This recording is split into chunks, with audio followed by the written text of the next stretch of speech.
ఒక నిమిషం లైన్లో ఉండండి. మనం ఒకసారి అనలిస్ట్ బండారు రామ్మోహన్ రావు గారితో మాట్లాడదాం. బండారు రామ్మోహన్ గారు చెప్పండి శ్రీనివాస్ గారు. ఎట్లా చూస్తారు సార్ ఈ పరిణామాలన్నింటినీ? అప్పుడేదో మరి మున్గోడు ఉప ఎన్నికల్లో 100 కోట్లకు 4 ఎమ్మెల్యేలు అమ్ముడు పోతున్నారు.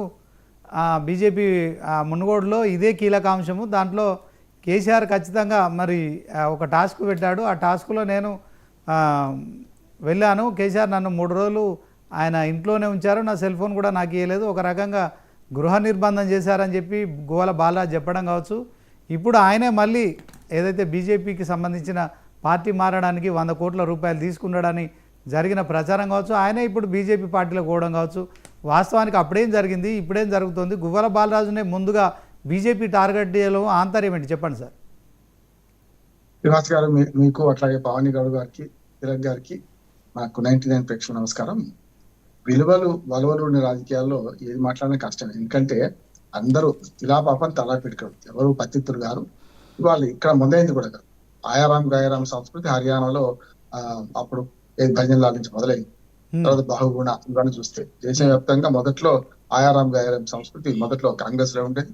ఆ తర్వాత జనతా పార్టీ వచ్చిన తర్వాత మళ్ళీ బీజేపీ వచ్చిన తర్వాత కొంతవరకు తగ్గిన బీజేపీలో లేకపోయినా ఈ మధ్యన ఇంతకుముందు పవన్ గౌడ్ గారు అన్నట్లు చాలా రాష్ట్రాల్లో జరుగుతుంది. ఇప్పుడు ఇదే జరుగుతుంది.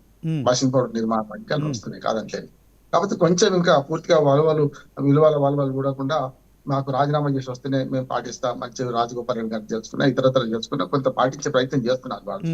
తెలంగాణలో 3 ముక్కలాట నడుస్తుంది శ్రీనివాస్ గారు. 3 పార్టీల 3 ముక్కలాట నడుస్తుంది. ఒక 2 జాతీయ పార్టీలు కలిసి ఒక ప్రాంతీయ పార్టీని ఖచ్చితంగా దెబ్బతీసే ప్రయత్నం చేస్తున్నారు కాదంటలేదు. ఎందుకంటే దక్షిణ భారతదేశంలో కానీ అటుపక్కన మాకు కొంచెం పశ్చిమ బెంగాల్ నుంచి కానీ ఒక 9 రాష్ట్రాల్లో ప్రాంతీయ పార్టీలు బలంగా ఉన్నాయి. ఇవాళ ప్రాంతీయ పార్టీలకు ధీటుగా ఈ 2 రాజకీయ పార్టీలు బీజేపీ కానీ కాంగ్రెస్ కానీ ప్రయత్నం చేస్తూ ఒక్కొక్కటి ఓడిస్తుంటూ వస్తున్నది. తెలంగాణ రాజకీయాలు మాత్రం వర్గ రాజకీయాలు ఉంటాయి, కుల రాజకీయాలు ఉండవు, మత రాజకీయాలకు అంతకంటే ఉండేయని నేను అంటున్నాను. బీజేపీకి మొదటి నుంచి పట్టుంది. బీజేపీకి తెలంగాణలో లేకుండా ఎట్లా ఉన్నది? గతంలో సికింద్రాబాద్ పార్లమెంట్ సీట్లు దత్తాత్రేయ గారి నుంచి మొదటి దినసాయి రెడ్డి గారిని చూసుకుంటే ఉన్నది. కరీంనగర్ లో కానీ వరంగల్ లో కానీ బీజేపీ అప్పుడు కూడా బలంగానే ఉంది కాదంటలేదు. కానీ ఇప్పుడు ఈ పార్టీ ఓడిపోయిన తర్వాత ఈ 3 ముక్కలాట్లో వాళ్ళిద్దరు ఒకటని వీళ్ళిద్దరు ఒకటని వాళ్ళు ప్రజలతో మైండ్ గేమ్ ఆడుతున్నారని అంటున్నాను. ఇవాళ కాంగ్రెస్ బీజేపీ ఒకటని బీఆర్ఎస్ అంటది, బీఆర్ఎస్ కాంగ్రెస్ ఒకటని బీజేపీ అంటది, కాదు బీజేపీ బీఆర్ఎస్ ఒకటని కాంగ్రెస్ అంటది. మొత్తం మీద 3 ముక్కలాట మాత్రం నడుస్తూనే ఉంటాయి. ఇవాళ ఫిరాయింపుల విషయానికి వస్తారా? ఏమంటున్నాను, మొన్న మీరు అన్నట్టే ఇప్పుడు ఏదైతే ఫామ్ హౌస్ కేసులో రైతురెడ్డి ఫామ్ హౌస్ కేసులో కీలకంగా వ్యవహరించిన బాలరాజు గారు ఆనాడు మరి ఫోన్ ట్యాపింగ్ లో మొట్టమొదటి కేసు అనుకుంటున్నాను నేను. ఎందుకంటే ఫోన్ ట్యాపింగ్ జరిగిందని చెప్తున్నారు కదా, అందులో అక్కడ ఏం జరిగిందో తెలుసుకోవడానికి ఫోన్ ట్యాపింగ్ ఉపయోగపడదని నేను అంటున్నాను. అసలు ఫోన్ ట్యాపింగ్ అనేది ఇది లీగల్ గా కరెక్ట్. లీగల్ గా ఎప్పుడు ఎవరు చేసినా పెద్ద తప్పు లేదు. ఎందుకంటే నేను న్యాయవాదిగా చెప్తున్నాను, లీగల్ ఫోన్ ట్యాపింగ్ ఉంటది, దానికి పద్ధతులు ఉన్నాయి. హోంశాఖ, కేంద్ర హోంశాఖ అనుమతులు ఇవ్వాలి, ఇక్కడ నుంచి దిశలో పంపాలి. కానీ చూస్తున్నాం కదా, నేను బండి సంజయ్ గారు అక్కడ సాక్ష్యం ఇస్తే ఏమన్నారు ఆయన, ఏదైతే మా పేరు కూడా మావోయిస్టు వాళ్ళకి తెచ్చిందండి. బీజేపీకి మావోయిస్టుకి ఏమైనా సంబంధం ఉంటుందా? కానీ తీవ్రవాదులు అంటే మత తీవ్రవాదము లేకుంటే వామపక్ష తీవ్రవాదులుగా చిత్రించే చాలా మంది రాజకీయ నాయకులను ఫోన్ ట్యాపింగ్ చేశారు. అంటే చూసి రమ్మంటే కాల్చి వచ్చినట్టు కేసీఆర్ చెప్పిండా, కేటీఆర్ చెప్పిండా, ఈ తర్వాత సంగతి. కానీ మధ్యలో ఫోన్ ట్యాపింగ్ జరిగిన మాట వాస్తవం. సెలబ్రిటీస్ ఇతరత్ర రకరకాల రంగాలు, రియల్ ఎస్టేట్ కానీ ఇతరత్ర రంగాల మీద చేశారు, రాజకీయ పార్టీల మీద కూడా చేశారు. అది స్పష్టంగా హరీష్ రావుది, కవితది కూడా ఫోన్ ట్యాపింగ్ జరిగిందని బండి సంజయ్ గారు పెద్ద ఆరోపణ చేస్తున్నారు. సరే కేటీఆర్ లీగల్ నోటీస్ పంపుతాను, అది సంగతి. ఇప్పుడు ఈ ఫిరాయింపుల దగ్గరకు వస్తాను. ఇప్పుడు ఏమవుతుందంటే కొంచెం మెల్లమెల్లగా ఢిల్లీ రాజకీయాలు లాగిపోతుంది అని నేను అనుకుంటున్నాను. అంటే ఏమవుతుందంటే ఢిల్లీలో పార్టీ వీక్ ఉన్నది, జాతీయ పార్టీలో కాంగ్రెస్ లేదు. కానీ మొన్న తీర్పు ఏమి ఇచ్చారు?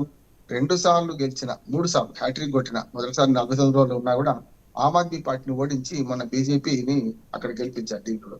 ఇక్కడ కూడా ఏంటంటే ఒకసారి కాంగ్రెస్ ను చూసినాం చాలా రోజుల తర్వాత, బీఆర్ఎస్ ను చూసినాం, మరొకసారి బీజేపీ చూస్తే నష్టం ఉంది అనే ఆ వైపు పోతున్న ప్రజలని మాట వస్తుంది. ఎందుకంటే చూస్తున్నారు కదా, 2019 పార్లమెంట్ ఎన్నికల్లో 4 స్థానాలు గెలిచిన బీజేపీ డబుల్ అయింది, ఇక్కడ 8 స్థానాలకు వచ్చింది మన 2024 పార్లమెంట్ ఎన్నికల్లో.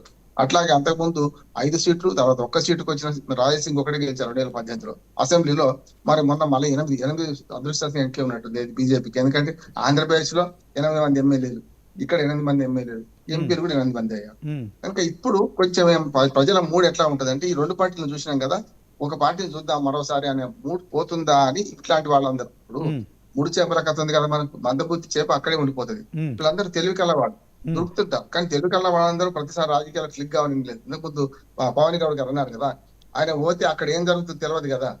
కనుక ఇంకోటి జరుగుతుంది ఏంటంటే, ఇప్పుడు కాంగ్రెస్ లో మన ఫుల్ అయిపోయింది, సీట్లు ఫుల్ అయిపోయింది, పోయిన వాళ్ళకే దిక్కులేదు. 10 మంది ఎమ్మెల్యేలు పోతే వాళ్ళు దేవునికి అనుమాన ఏ పార్టీలో ఉన్నామని ఇంకా చాలా చెప్పలేకపోతున్నారు. కనుక పోయిన వాళ్ళకి దిక్కులేదు, కొత్త వాళ్ళకి ఏముంటది, మాజీ మరి అంటే ఎవరి విలువ వాళ్ళకే ఉంటది కదా. తమ నిలవలు తప్పిన తమ మిత్రులు శత్రువుల గదరాకపోతే సుమతి సర్కారుడు ఎప్పుడు చెప్పింది. కనుక బాలరాజు గారు ఇక్కడికి పోయి కొత్తగా బాగుకునేది ఏముండదు, ఇక్కడ ఇప్పుడు ఉండి కూడా ఇందులో చేసేది కూడా ఏముండదు అనుకుంటున్నట్టున్నాడు. కానీ మొన్న బయటపడ్డది ఏంటంటే, ఆనాటి ఫామ్ హౌస్ కేసులో జరిగిన నిజాలు కొన్ని బయట పెట్టుస్తున్నారు. ఎందుకంటే ఆయననే బలిపర్సన్ చేశారని అనిపించవచ్చు. ఇప్పుడు బీజేపీలో పోయి కూడా కొత్తగా చేసేది ఏం లేదు. కాకపోతే తిలక్ గారు అన్నట్టు 3 ఏళ్ల టైం ఉంది కదా, ఈ 3 ఏళ్లలో బీజేపీని బలోపేతం చేసే ప్రయత్నం చేస్తాడు, తన స్థానాన్ని పటిష్టపరచుకుని చేస్తాడు. ఇప్పుడు దళితుల విషయంలో వీళ్ళ విషయంలో మనం అంటున్నాం కానీ, రాజగోపాల్ రెడ్డి గాని, కోమటిరెడ్డి వెంకటరెడ్డి గాని, కాంగ్రెస్ పార్టీలో వాళ్ళ గురించి మనం ఎంతవరకు మాట్లాడుతున్నాం మనం. నా ఉద్దేశం అంటే, వీళ్ళందరూ మంత్రి పదవి కోసం డైరెక్ట్ గా పోటాపోటీ మాట్లాడుకుంటున్నారు కదా కాంగ్రెస్ పార్టీలోనే. కనుక అంటే చెడు యువకుడు, మంచి భావాలు గలవాడు గువ్వల బాలరాజు. ఇప్పుడు ఇవాళ నిన్నటిదాకా మంచోడైనట్టు మంచోడైన బాలరాజు రేపటికల్లా చెడ్డోడు ఎట్లయితారు, బీఆర్ఎస్ కూడా కావద్దు. నా ఉద్దేశం ఏంటంటే, ఆయన కూడా కేసీఆర్ ఆరోపణలు చేస్తున్నాడు, తండ్రి లాంటి వాడు అన్నాడు. నిన్న మనం మాట్లాడిన సంగతి చూసినాం కదా. వెంటనే మనం పోనీయండి, ఆయన భవిష్యత్తు ఏముంది ఆయన చూసుకొనియండి. ఇప్పుడు రామ్మోహన్ గారు ఇప్పుడు కేవలం న్యూస్ రీల్ మాత్రం చూపెడుతుంది బీజేపీ, ముందు ఉన్నది అసలు సినిమా. మీరు అసలు టాపిక్ మాట్లాడు